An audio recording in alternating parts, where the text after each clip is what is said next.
What's going on, everybody? Welcome into another edition of Mean Streets, powered by FTN right here on Game Plus Network. 'Tis the season. Chris Meaney here with you, and we have a lot to talk about here on the show. 8 games on the ice tonight in the NHL. I have a couple shot props, a couple point props, a couple goal scorers a little bit later on with you. I see my video is like lagging a little bit, which doesn't make for great TV over at Game Plus Network. Maybe I'll close one of the 7,000 windows that I seem to have open. Starting to see some NFL news filter through here this morning. Of course, the biggest news of yesterday, just after we finished up Monday's episode of Mean Streets, started to see the line in Dallas between the Eagles and the Cowboys shift pretty quickly. We touched yesterday on the opening lines. Do we have it, Tyler? I mean, we had a little sneak peek. We'll dive into it a little bit later on, but we do have an updated version of the lines for this week. Of course, the biggest movement is in this Philly and Dallas game is the Cowboys were favored by 1 point. All of a sudden, I saw 4.5, 5.5, 6.5. It's like, what is happening? Oh my goodness, what is happening? And believe it or not, the first thing I thought about was Jalen Hurts, because when I watched that game against the Bears over the weekend, and they were really running Jalen Hurts. There was a lot of designed runs. I don't understand why, to be honest. I think they should have used a little bit more of Miles Sanders. Let's protect Jalen Hurts. It should have been, the thought process here of Philly. I mean, he single-handedly won that game for them. I mean, the defense played really good, but ultimately he had 3 rushing touchdowns. He had the 2-point conversion, and he ran a lot with the game on the line. And he ran after he took that shot when a lineman landed on him. So word out of, I think it was Garofalo who said 1 to 2 weeks is a shoulder sprain. I know there was some reports that he had broken his collarbone, and you got to take all those reports with a grain of salt. The Eagles are going to be pretty hush-hush, but it's amazing, isn't it, that people in Vegas knew before it was like brought to the attention? What is it? The inside people know, and they're just hammering the Cowboys. I don't really know how that stuff works. I would assume. I mean, I think it's a pretty good educated guess of how it works. And bets were coming in on the Dallas Cowboys, and now they're favored by a touchdown here at home. Gardner Minshew is going to be the quarterback. So I know we need to go digging for quarterback replacements. We do. I mean, we have Hurts all over the place. We've talked up Hurts. It wasn't a homer thing. It really wasn't. He's the quarterback 1 overall in fantasy. He was on his way to winning the MVP, I think. Now Patrick Mahomes is favored to win the MVP. I still think this guy should be the MVP. If he doesn't play the last couple games of the season, I still think he should be MVP.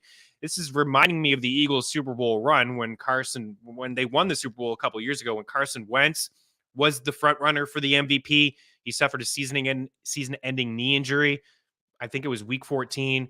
Then we saw Nick Foles come in, but everything changed. He didn't end up winning MVP. I think Tom Brady won MVP. The Eagles were dogs throughout their entire playoff run at home, and they found a way to win. But yeah, this is tough because we have to replace Jalen Hurts. I know a lot of people have him. If you've been watching the show and you've been listening, all year long and heading into the season, we talk about him being an absolute league winner, an automatic pick. As the top couple quarterbacks go off the board, like let Lamar and Mahomes having a great season, and Josh Allen having a great season, and Herbert's had a great season, a dud week last week, but Jalen Hurts was like that guy. I know a lot of people have him. You had a bye potentially, maybe he just did enough for you last week to punch yourself into the semi. So we need to go digging for quarterbacks. We'll try. It's tough. It's tough out there. I think Gardner Minshew could be okay. Honestly, I may jump on the Eagles at plus money. It's not going to be a lock that the boys are going to win that game. Of course, it is a mismatch at the quarterback position, but Dak has thrown a bunch of picks lately. The secondary is banged up. They haven't looked great over the past couple weeks. I mean, they're going to get their pressure, but let's be honest about the Eagles, especially Chris Sims. Let's give a shout out to Chris Sims. Why? I don't know why. Why would we give a shout out to Chris Sims? He's the biggest Jalen Hurts hater in the world. But he said just the other day that he thinks the Eagles would be 12-1. They would be 12-1 with Gardner Minshew under center. I say no chance. No chance. And it's not a shot at Gardner Minshew. Micah Parsons said last week and a half, that is it Jalen Hurts or is it the Philadelphia Eagles? Well, we're about to find out. We are about to find out firsthand. Christmas Eve, spotlight. Everybody's going to be watching this game. There's a lot on the line.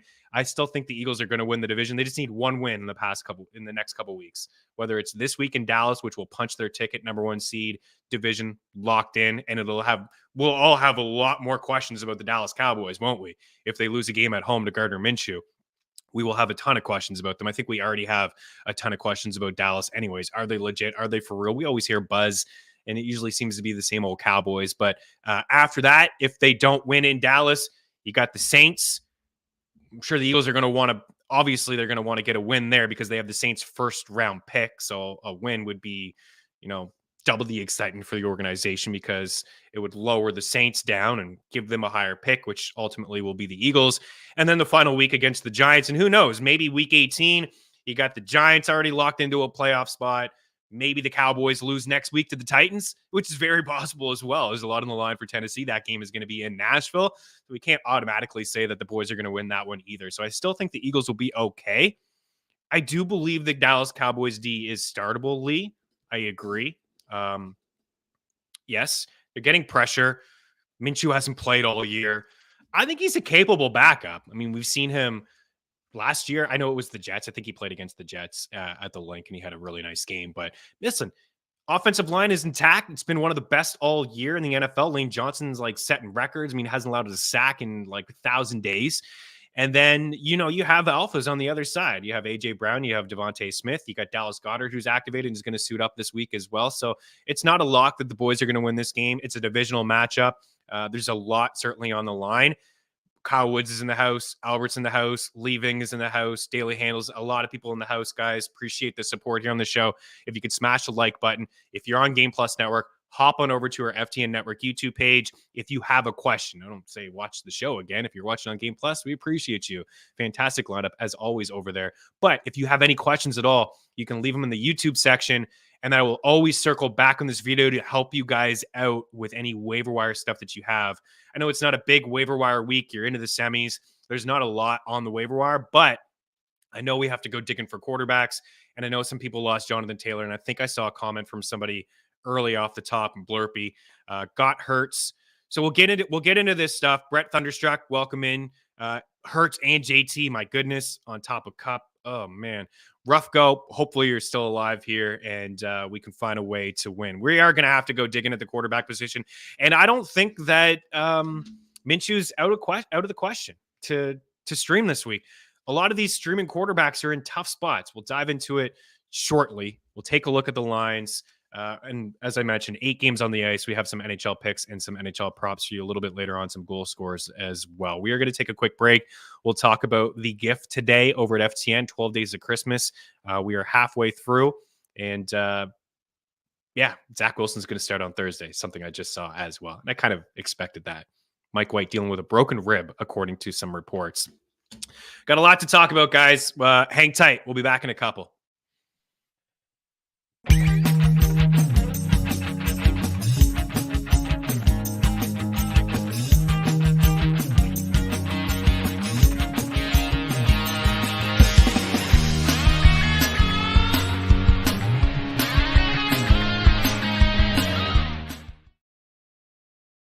At DraftKings Sportsbook, you can bet on nearly any sport imaginable. The NFL, the NBA, college football, college basketball, golf, the NHL, tennis, Major League Baseball, MMA, and more.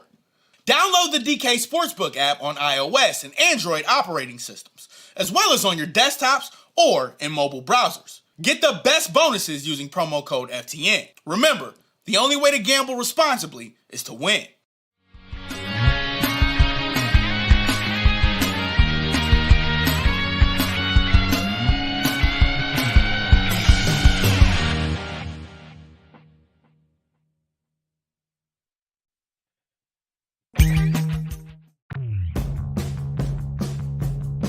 PrizePicks is a creative new way to parlay picks based on expected fantasy point production and single stat projections.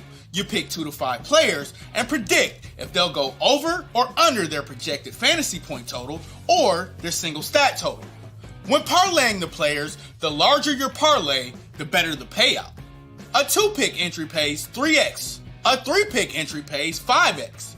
A 4-pick entry pays 10x. As a bonus offer, there's a flex play option. This provides an added level of security on your entry where you can decrease your multiplier received if you miss one of your entries but hit on all the others. At FTN, we have PrizePicks coverage for every sport in both article and standalone pick format on our PrizePicks pick tracker. Use promo code FTN for a 100% deposit match on your first deposit of up to $100. Welcome back in. I don't have a lot of takeaways from last night. We did get burned on some of our props. The 2-2 Atwell call was just a bad call, and that's my bad. It's just like it's kind of searching for a prop and on a team where I just like what do the Rams really have to offer? It was good Cam Akers. I was thinking about the viewer yesterday that asked about Cam Akers versus 2-2 Atwell, and at least we got that one right. We talked about Cam Akers, and he looked pretty good again. Cam Akers is going to win us a lot of consolation brackets. There's no question about that. It's going to be 2 of the last 3 years.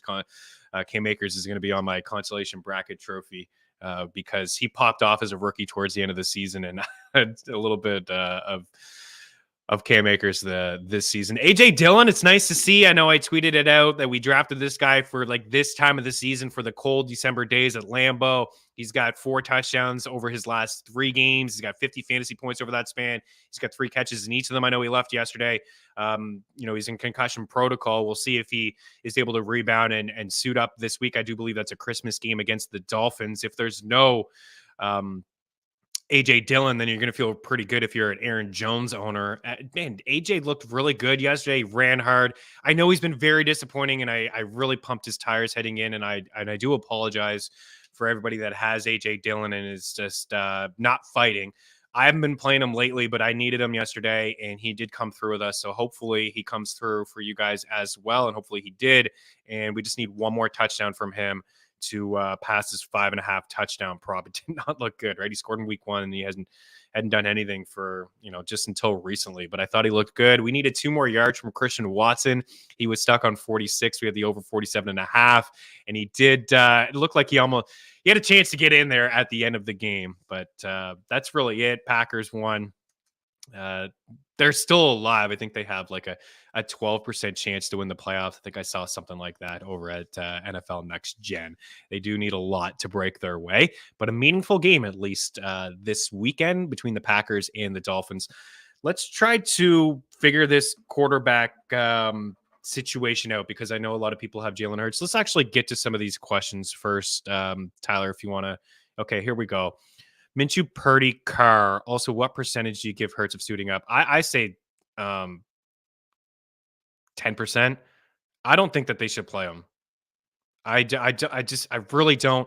I think if the Dallas Cowboys won over the weekend against Jacksonville, I think, Hurts would probably play through this. Again, I remember the hit. I saw the face. It took him a little bit to get up. Speculation about a broken collarbone. I just don't see it. He was airing balls out after that, and he was running a lot as well. There was a lot of quarterback design runs for him in that game, and a lot after where he was still taking some hits. I just feel like because Jacksonville lost that game, because the Eagles after Dallas, New Orleans, the Giants, right? Whether you believe in Hurts or not, whether you believe in the ludicrous takes from people that you're going to be 12-1 or 13-1 with Gardner Minshew, they still do have a good team. Like, I understand some reasoning behind those takes. The defense is great. You have 2 lockdown corners. You have arguably the best offensive line in football. You can rotate through a couple running backs. Boston Scott's been good, in limited roles. Miles Sanders having a fantastic season as well. You can lean on the run a bit. And Minshew is a capable quarterback. I went and I looked at a couple of his games. Now, he did play Dallas last season, and everybody rested in that game too. Jalen Hurts rested in that game. It was the Eagles were already locked into a playoff spot. There was no moving around there. They knew that they were playing the Bucs, and Dallas crushed them. Minshew played. He tossed 2 touchdowns. He had 10 rushing yards. He also tossed a pick. I mean, his numbers weren't great. He was 57% completion rate. But again, let's keep in mind the difference of the squad this year and adding a guy like A.J. Brown and having Dallas Goedert there. There was Ertz and Goddard, and both guys got hurt at times. Goddard's really solidified a role, and I think it's a big boost having him back as well. So I don't think that Hurts plays. I don't think there's any reason for them to play him. If it comes down to week 18 and they need a win, maybe he is under center. Then it's not going to help anybody come fantasy time, but I think they can afford to sit him a little bit. And if the Eagles find a way to win in Dallas, we're not going to see Jalen Hurts till January 20th, 21st, whatever the second round of the playoffs, whenever that will fall. And I believe it is the 3rd week in January. As for the other options, so Tyler, let's bring up the schedule. It will help just a little bit. I know Carr's got Pittsburgh. And the other option there was Purdy, and I believe he's got a matchup against Washington. I think I'd lean Purdy I'm going to have, I have a lot of Jalen Hurts guys in 4 leagues, and I have to start Minshew, I think, in 3 of them. It's just nothing out there at the moment. I always talk about having a backup quarterback. Maybe take your own advice. That'd be ideal.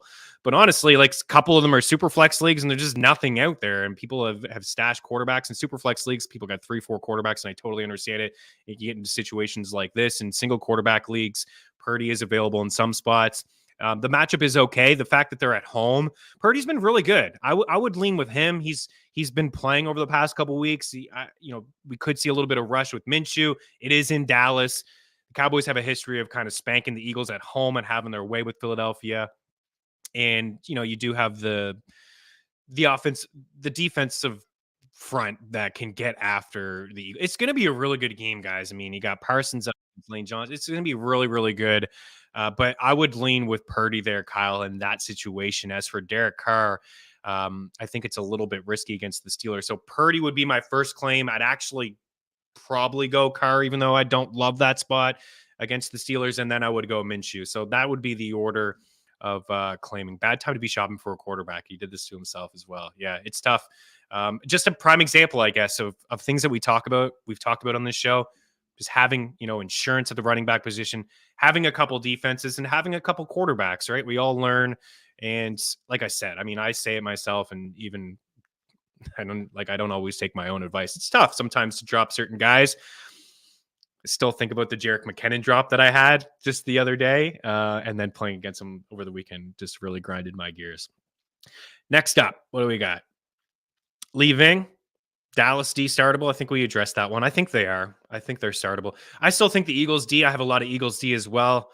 Maybe in the next block we can look at some defenses to stream. I may just roll the dice. I think Dak is capable of a couple picks. I don't really believe in Dak. I don't know what else we got here. There it is, Philly D. So we have the Jets against Trevor Lawrence and the Jags. Yeah, I've been riding them since week 1. I loved the way that their schedule started, and I think it was the first week against Detroit. I almost dropped them because Detroit scored a bunch of points, and they had a matchup against the Vikings. Anyways, you've been riding for a long time. I've been riding them for a long time. I think I would just continue. I mean, the Jets not bad against Trevor Lawrence. Lawrence has been really good. He does have a history of throwing a couple picks here and there. And then what do we have? The Chargers. Who do the Chargers play again? I should know this stuff. It's just really, I think they play the Colts. Yeah, they play Indy. I should know the matchups off the top of my head. There's a lot of matchups though, guys. Bear with me. I think I would roll Philly. I don't know why. I just feel like, the defense has played pretty good. The corners, they can get some pressure too. They're among the leaders in sacks. I think I would just play Philly. I think I would just continue to ride the Eagles. This Chargers team, maybe they can get a couple of sacks on Matt Ryan. He's a statue there under center. I just don't think there's a huge difference between the three, to be honest with you. I think I would roll. I think I would roll with those are your best options, right? I'm pretty sure that I would just roll with the Eagles. And I personally, I'm not just telling you just for the sake of telling you. I think that's something that I'm going to do as well. If there's one of the other two, if you're not feeling it, Kyle, I would lean Jets actually over the Chargers. This Chargers defense, it's been very mediocre. I mean, they did have the 4 sacks against the Titans. Tannehill left that game, and some, at moments there we saw backup quarterback. Just not a lot of this. It's just very mediocre. Like, this is a team that has more than 2 sacks once since week 6. Not really getting a ton of turnovers. I don't know. The Colts are probably just going to run the ball 50 times with their running backs. I'm not into it. I'll go Jets or Eagles, but I lean Eagles there. What else do we have? Questions here. Daily Handle. Podcast host, Jordan Allen. What's up, good sir? Fournette or Robinson? Flex. Full point PPR. Brian Robinson Jr. Okay, matchups again. We'll go to the matchups to help us out. I know we have... it's really tough to find the games when you see them here. Washington is playing San Fran. We just talked about that earlier. That one I do know, and that's a really tough spot against the 49ers. Man, I probably lean with Lenny Fournette in that spot. Not really digging the direction here of the Bucks, but one thing I do know is Arizona cannot stop the run. They're not a great team against the run. We could walk through this and I can give you some numbers to back it up, but I just single-handedly saw it as a Latavius Murray owner, and I was hesitant to roll him out myself. I saw that he ran all over this Arizona Cardinals defense. They've allowed the 8th most fantasy points to running backs, $130 on 24 carries for Lat, 37 on 5 carries for Mac. We had Pierre Strong had 70 rushing yards on 5 carries. Kevin Harris had 26, and they both found the end zone. And Murray and Mac both found the end zone as well. We had Elijah Mitchell, 59 for 9. Kenneth Walker, 109 on 29. Dalvin Cook topped 100 on 20. And man, Kamara's had a rough season. He only had 49 yards. He did have over 100 total yards in that game against Arizona. That was way back. We're digging deep now. A lot has changed since early on in the season, but this is a much better matchup for Fournette. It's just he hasn't been that efficient. I would say Robinson gets more touches, but I think I'd lean with Fournette just because of the matchup. I think, against Arizona, he's probably going to catch a couple passes to the backfield as well. Maybe we see Antonio Gibson a little bit more involved if San Fran pushes the pace. Really excited about the Niners defense this week. I'll tell you that. I thought Washington would make a quarterback change. I didn't really, but I thought maybe with Taylor Heineke, it just hasn't looked all that good. I know it's like fun story. Heineke, this is some wins and they kind of turned around their season and we were all taking shots at Carson Wentz and Wentz got hurt and then Heineke overtook him. But, you tie the Giants and then you lose that game at home. And I know there was a lot of weirdness that happened. I don't want to take too much away from what the Giants did. I mean, they're winning football games this year. And again, Brian Daboll, I think, is the coach of the year. But Heineke's just not the answer either. You're going to have quarterback number, I think it will be 14 since they lost Kirk Cousins. I believe they're going to have another quarterback next year. I would assume so. Probably draft another guy. Maybe do something. Probably half-ass and do Jimmy G, which, again, wouldn't be the answer for what you need a franchise quarterback, guys. Anyways, Fournette is the play there, I do believe. What else do we have here? Some more questions. Brett in the house. Okay, so yeah, it's got Hurts everywhere. Oh man, we all do, right? So going to diversify and pick up Minshew in a couple leagues, Purdy in a couple, Daniel Jones in a couple. I actually like that strategy. Man, you sounds like you're playing double-digit fantasy leagues. Friend of the show. We love it. We love that. We play in a lot of fantasy leagues here as well. What do you think about Rodgers as a Hurts replacement? I love it. I love if you could get Rodgers, you're laughing. I think, honestly, even though it's been run heavy and it's not the same Rodgers, you got Miami on the other side. They've really kind of make teams push the pace when they score on offense. You can't. That's pretty good, man, to be able to get Rodgers. His wide receivers are finally healthy. You got nice matchups, week 16, 17, Minnesota. Yeah, absolutely. I wish I could get Aaron Rodgers, to be honest, even though I'm not, a huge Rodgers guy, but you can't ignore the matchups. And I think just more certainty with him than Goff and Purdy and, other guys. But I think that's a pretty good call. I'm going to try to do the same where I can because I do have a lot of Gardner Minshew. I'm going to try to kind of diversify as well, not put all your eggs in one basket just in case, you don't want to have Minshew in all 5. What if he just lays a dud and then that kind of screws you? You have a little bit of, I would try for Rodgers first, get a little bit of Minshew, Purdy in your life, Daniel Jones potentially with a nice little rushing floor there for you, and away you go. But I would kind of rank those guys: Rodgers, Purdy, Minshew, Jones. I like Minshew more than Jones. Just lack of weapons there for Daniel Jones. This is Minshew. Guys, I think Minshew can go in and toss 2 touchdowns in Dallas this week. If he tosses 2 touchdowns, he's going to end up with 15, 16 fantasy points. Not awful. I mean, it's not the 30 plus that you've been getting from Jalen Hurts, obviously, but it's not horrendous. What else do we have? Well, man, we all lost Hurts. Tyler, oh my goodness. Jones, Lawrence, Watson, Dak, Goff. Oh, you got options here. 8-man team. Man, Trevor Lawrence has been really, really good, hasn't he? But Thursday night matchup against the Jets. That's tough. Can we go to the board? Let's go to the board. We have to go to the board. We got to go to the matchups. Man, Watson just hasn't looked that great either. I mean, just shake off a little bit of rust. He's got a spot against the Saints at home. I don't want to confuse people here with Dak. Like, you can still feel decent about Dak having an okay game and still like the Eagles defense, maybe to pick them off, maybe to have a couple sacks, not get negative points, just kind of live in that 6 to 9 range showing in terms of fantasy points. I probably lean Dak there, to be honest, Tyler. Dak or Watson. I know Lawrence has been really, really good, but I do have a lot of respect for this Jets defense. So I think I would go Dak. I think I would rank them Dak, Watson, Lawrence, Goff, Jones. Something again we're going to do on this show is we're going to share the projections, FTM projections. I think that I had some positive feedback from some people that helped out. And I'm going to the feedback was from viewers or from listeners on iTunes and Spotify. So I will kind of just talk through it. I know it's easy to see visual standpoint. You guys are all hanging out in Game Plus. You see it. We're going to create the board again. We'll do quarterback, running back, wide receiver projections.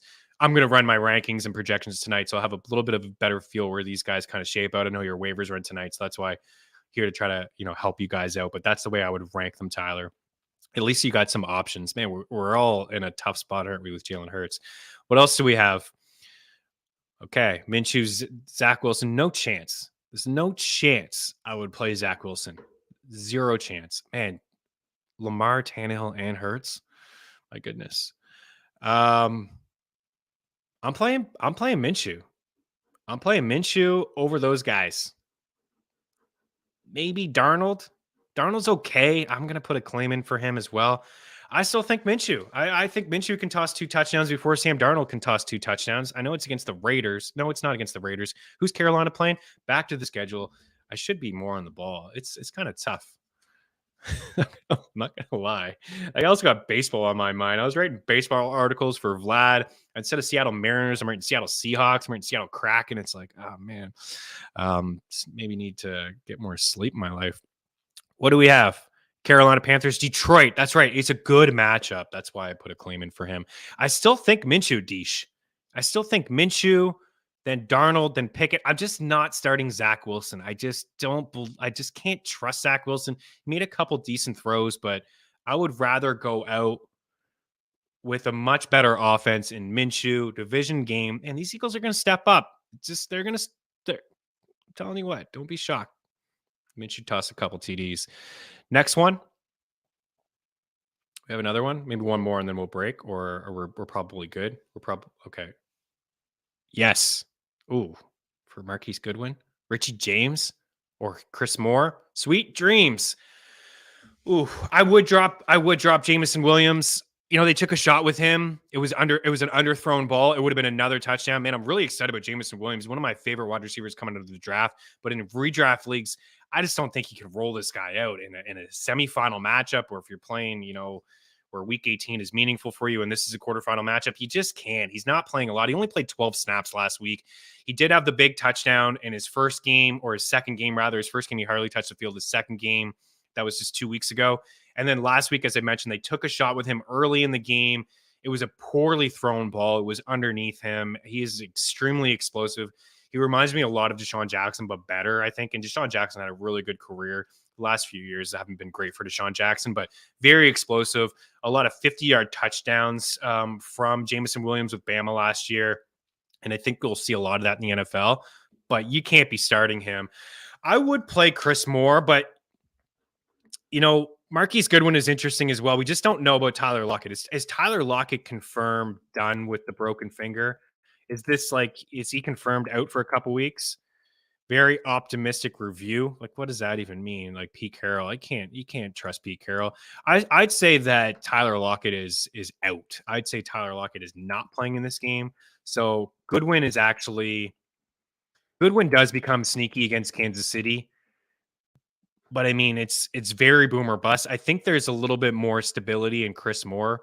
For Marquise Goodwin, 5 targets, 2 grabs, 10 yards. I mean, he did have 95 yards and a touchdown week 14. Obviously, he's going to play a little bit more alongside DK Metcalf if there's no Lockett, and you got to feel like Kansas City, right? Anytime you play the Chiefs are among the leaders in allowing touchdowns to, I think actually they've allowed the most or the second most touchdowns to wide receivers. Makes sense because, they push the pace to score a lot, and you got to chuck on them. But I think, Chris Moore, even though Chris Moore had a dud game last week, the targets were still there. It's really hard to ignore that type of volume. Sweet dreams. 20 targets in the last 2 games for Chris Moore, 14 grabs, 42 yards from him last week, $124 in week 14 and 46 in week 13. So looks like he's got a floor of about 6 to 7 points, and we saw his upside flirting around the 17. He's got a matchup against the Titans, and it's a really good spot against the Titans. I will regurgitate some of my statistics that I had when I was giving some love on this show on Friday to Mike Williams, and we got lucky with the Mike Williams receiving yard prop. We got it in the final drive, but the Titans inside the top 5 in catches allowed to wide receivers, fantasy points allowed to wide receivers, and receiving yards allowed to the position as well. We know that you can't run on them. It's a very tough defense to run on. And guess what? The Texans don't have a lot. I mean, Royce Freeman. You kidding me? I may have to play that guy. I don't know. I don't actually love it. I don't think it's a great advice, guys. I still have Dare and Rex, but you got to feel like they're not going to have a lot of success running the ball, and they toss it. I'm going to go with Chris Moore. I'll drop Jameson for Chris Moore, put in a backup claim for Marquise Goodwin. And then Richie James, I don't know, he's got a couple games with touchdowns. There's not a lot going on with the Giants. I would say I would lean with Marquise over Goodwin. I would go Moore, Goodwin, Richie James Jr. We'll take a break. If there's more questions, we'll certainly get to them. We'll take a deeper look at the Week 16 schedule in the NFL. Keep her locked.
Welcome back in. Mean Streets here on Game Plus Network, live at our FTN Network YouTube page. D says he doesn't think he's going to get Minshew. I would, yeah, it's tough, right? Every league is a little bit different. If everybody's really desperate for a quarterback and you don't have a top claim, you mean you're not going to get him.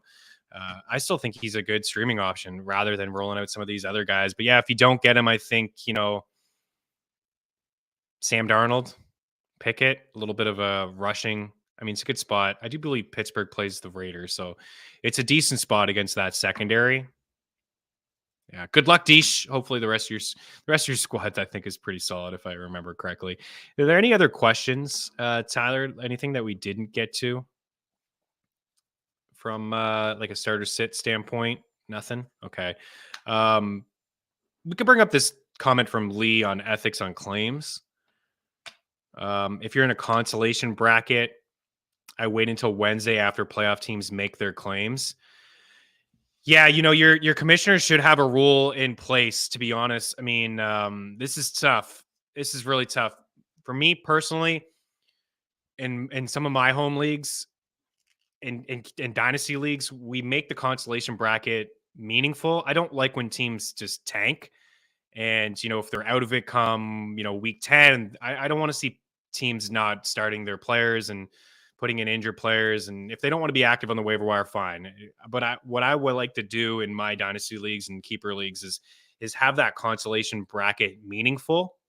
So if you win it, then you get first pick next year in like what would be a rookie only. In redraft, I don't know. I don't think consolation should really even mean anything. And if you do have it mean something in your league, I know every league is different. You want a toilet bowl, it could be good, it could be bad. Have the commissioner should make it so those teams are locked. They can't be in the waiver wire process. They can't pick up anybody. But once that waiver wire process has run, then you can grab. Like, to your point, you're trying to be the nice guy. I don't know, Lee, if your commissioner has something in place, but my goodness, like, I would be ticked if I needed a quarterback in my semifinal matchup and you are grabbing Minshew or grabbing Zach Moss. I need a running back. You're grabbing Zach Moss for your consolation bracket, and I'm fighting for the playoffs.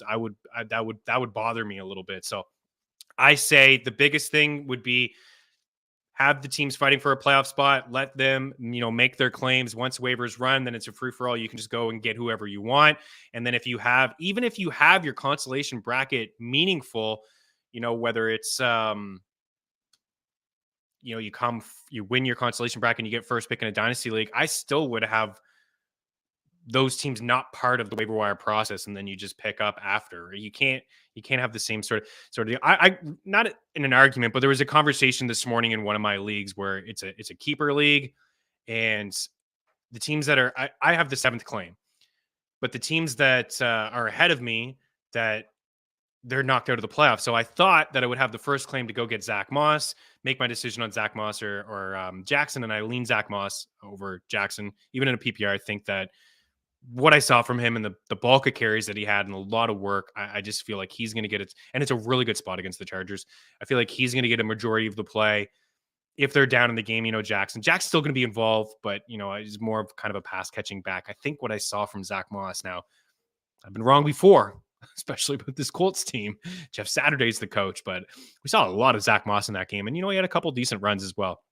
But I'm not going to be able to claim him because the commissioner has win the consolation bracket, you get first pick next year, and these guys are part of the waiver wire process. So there's a big debate this morning about changing the rule and not having those bottom 6 consolation teams being part of the waiver wire process.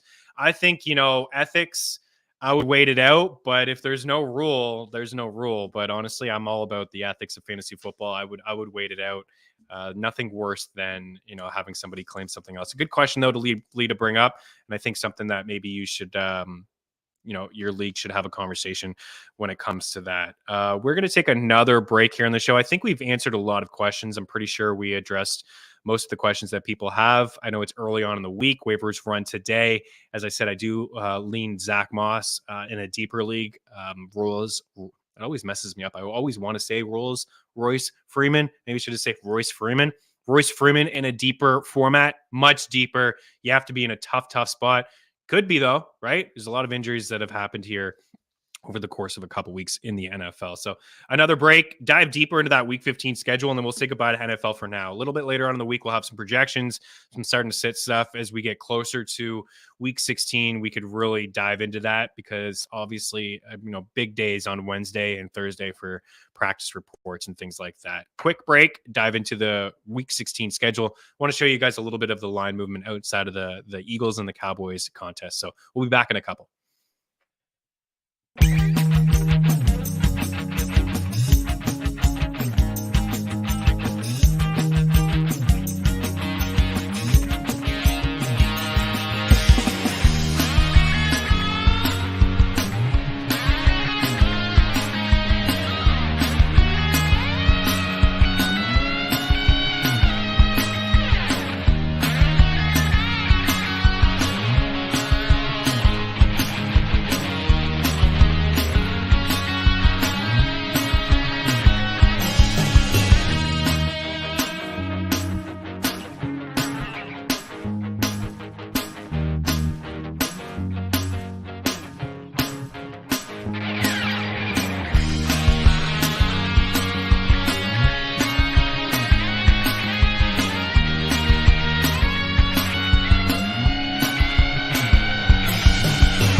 So a couple news items. I think I addressed most of them up at the start of the show, but just in case you're jumping in here now, Dallas Goedert is expected to play this weekend. He did a little bit of a risky play, but honestly, the tight end position, what else are you doing there? I'm probably going to have him ranked, tight end 5 or 6. I still like Hawkinson. I still think over him, even though dud game, Schultz dud game.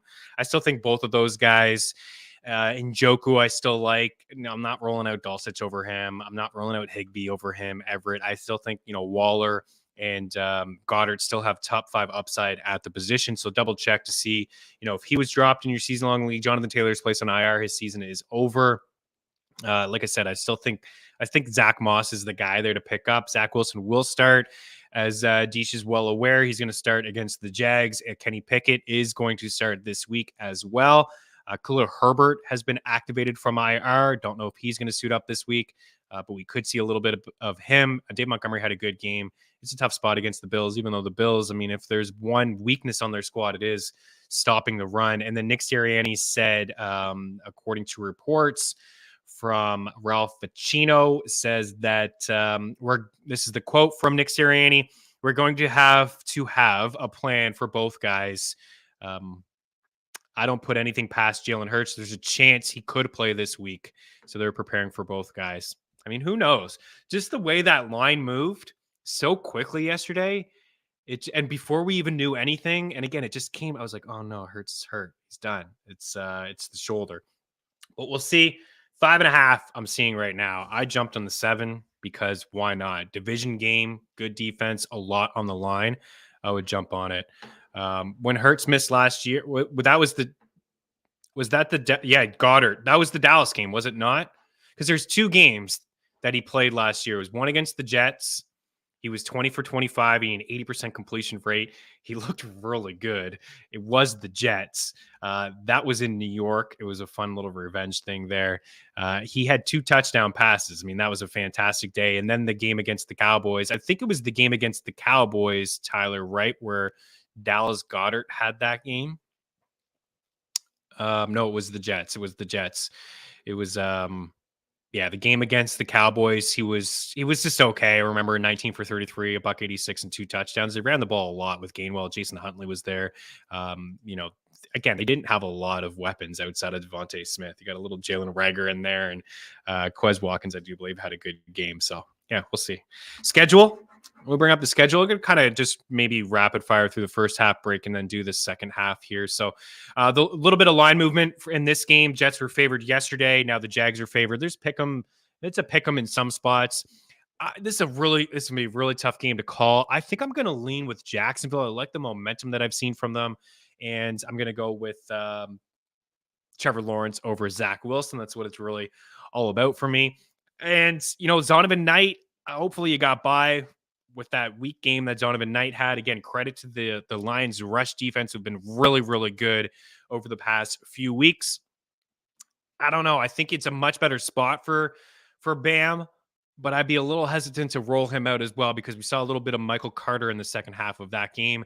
Bills and Bears, I do believe the Bills will roll against Chicago. I'm going to play Justin Fields. I know he left for a moment with an injury. He's taken a lot of shots lately. He's not going to be in a good spot to have success against Buffalo. It's really just about his legs, but it's hard to not play him considering what he's just been an automatic 20 points for the past few weeks. The Saints and the Browns seen a little bit of line movement, seen 2, now 3 for Cleveland at home. Good spot for Kamara. Hopefully David Johnson doesn't get a lot of David Johnson getting carries over Alvin Kamara is certainly frustrating. Houston and the Titans in there. Great spot, of course, for Derrick Henry. We'll get into the numbers a little bit later on, but later on in the week. But Derrick Henry has, I think, 3 or 4 200-yard rushing performances against the Texans over the past couple of weeks. It's going to be the Derrick Henry show. Talk to Chris Moore on the other side. I'd avoid probably every Texans back if you can. The Seahawks in Kansas City will wait on Tyler Lockett. Yeah, Bam did get hurt, but I thought he was okay. I thought he was fine, Kyle. Maybe there's some news as of this morning on Zonovan. I think he's okay. There's no ankle. He's not listed on the injury report heading into this week's game on Thursday. Not efficient at all, 13 for 23. But again, let's give a little bit of credit to the Lions. I think Bam is going to be okay. bring up that schedule maybe one more time. I think we're on Chris Moore. Interesting, is a third wide receiver 3, I think at best, flex. Deeper formats, the volume should be there. Yeah, Kansas City and the Seahawks on the other side. Man, Jerick McKinnon, like, how do you not play Jerick McKinnon?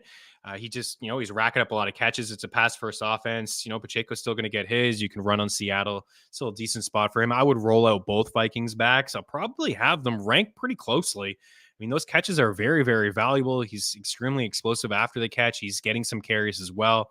Jerick McKinnon, Juju, and Travis Kelce. Not really feeling anybody else inside the Kansas City offense. We're talking about Marquise Goodwin a little bit. I do like Moore slightly more. And then DK, and, we'll have Ken Walker there as well, rack up. It's okay against San Fran. Not bad. Better spot here against Kansas City. For the Giants, it's Saquon, and it's kind of it. I know Daniel Jones could be an option for some people. Slayton's had some moments. You can't pass all over this Vikings secondary, so maybe we do see, Slayton show up. I'll probably be interested in the receiving yard prop. I don't know if I'm playing this guy. It all depends on your context. You obviously can stomach it if you're in a deeper league and things like that. But, Richie James, I'm not really feeling it. I'd say Slayton would be the one guy for me outside of Saquon. And then all the Minnesota guys, I think you roll out, you hope Thielen gets a touchdown and saves your day, and the same sort of deal with Hawkinson and things like that. On the Bengals side, you're rolling out the studs in New England. A great game from Rondre. Everybody else, I just don't want a piece of. It has nothing to do with Jacoby Myers throwing that ball back. I just don't really want a piece of him. I don't really feel like this Pats offense is it's like Ramondre, and that's basically it. We'll wrap up here with Detroit and Carolina, and then we'll get into the rest in the next block. For the Lions, talked about Jameson, just can't do it. A little bit of a better spot for DJ Chark. We'll see. I don't know. JC Hornby on DJ Chark. He may be. We love Amon-Ra in the slot. And on the other side, I think, DJ Moore, you could certainly play DJ Moore against the Lions. And then I don't know. I don't feel great at all about Deontay Foreman. And Chuba Hubbard, I suppose I'll probably rank ahead of him. A little bit more run lately, looked more efficient, and he's the pass catching back inside this offense. So get him a little bit of a boost opposed to Deontay Foreman. We're going to take a quick break, rapid fire through the rest. And we do have some NHL stuff I want to get to. Maybe we'll do NHL and we'll save the rest of the football schedule for the final block. Keep her locked, back in a couple.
Welcome back in. A ton of action on the ice tonight in the NHL. We have 8 games, actually, and Dangle Betselli is live on our FTN Network YouTube page, and it will come your way on Game Plus Network as well. We ran through all 8 games, called some sides, some picks, some props, some goal scorers, all that good stuff. So if you're looking for some more action, head on over there. Also, ftnbets.com/free.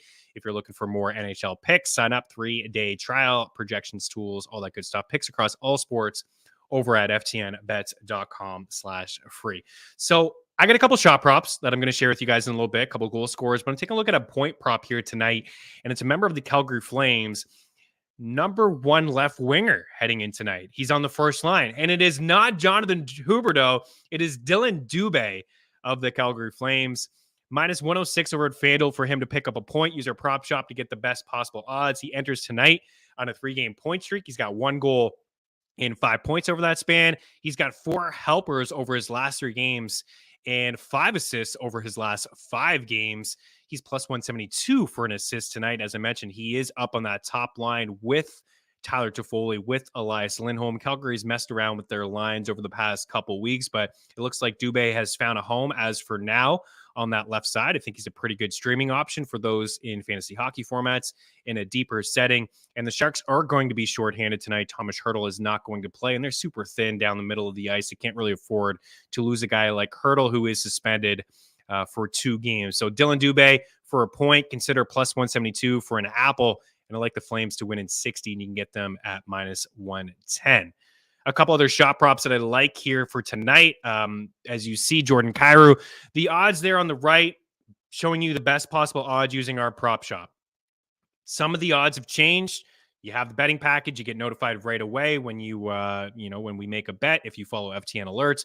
But Jordan Kyrou, this is just, he's just an absolute stud, man. He had a hat trick last night, 6 goals over a 3-game goal streak. He's got points in 4 straight. He's got 4+ shots in 5 straight games. He's cleared 2.5 in 6 straight games. We're getting a good price here because it's a matchup against the Kraken. They don't allow a ton, but man, Jordan Kyrou is just in a groove.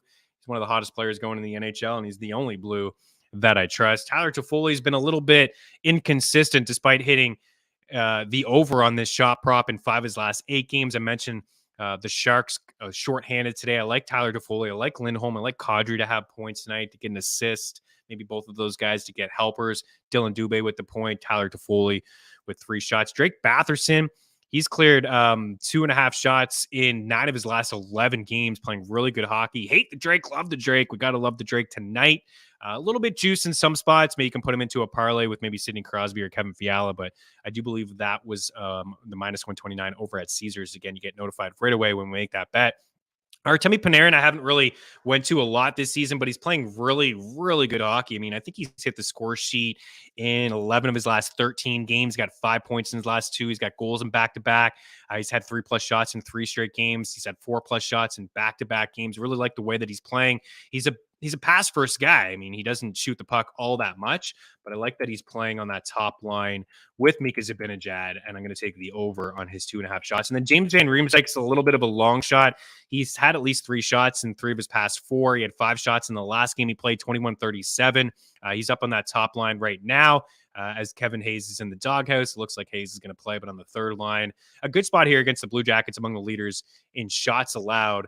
And James Van Riemsdyk, maybe consider him as a long shot for a goal. He has 3 goals in his last 4 games as well. Hasn't played a lot of hockey this season, but since he's been back in the lineup, his ice time has gone from 12, 13, 19, and then 21 minutes in the last game. And as I mentioned, he's cleared 2.5 shots in 3 of his past 4. We're getting him at +110. All right, we don't have much time in the final block, so I'll just list off a couple more goal scorers and some sides to wrap up Main Street's Keep Her Locked.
Welcome back in. Flames in 60, Calgary and LA parlay, Carolina and New Jersey under 6. A couple dogs I like. I like Tampa Bay over Toronto. I like New York Rangers over Pittsburgh. Those are road dogs.